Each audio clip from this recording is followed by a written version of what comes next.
All right, guys, confession time. This whole series is on how to start a blog, but I actually think calling it a blog is a recipe for disappointment, if not outright failure.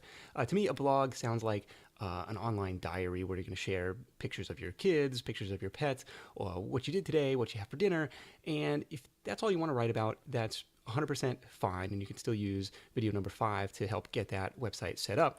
But just don't be super surprised if not too many people are interested in reading about that.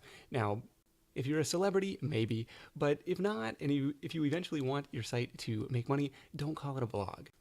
Instead, call it what it is. It's a website, it's a brand, it's a business, and personally branded sites are just fine. Side Hustle Nation, for example, is very much a personally branded project, meaning it's got my name and face all over it. If you want to start a blog, or rather a website, as a side hustle, I think you need to remember the rule of the internet, and that's this. People are only ever online for one of two reasons. Number one, to solve a problem, and number two, to be entertained.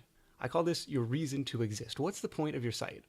With entertainment, you're up against ESPN and Netflix and House of Cards and Game of Thrones and fantasy football, and it's really tough to compete. But if you can help people solve their problems, especially if you can do that in a unique and or entertaining way, that's really where the gold is. It might be a hobby, it might be a side hustle at first. It definitely was for me, but when I started treating the blog more like a business, that's when things started to take off for me. And I only bring that up in an attempt to save you the 4-year learning curve that it took me to figure that out. Next up, I'm going to show you 8 different ways to monetize your website with some real life examples.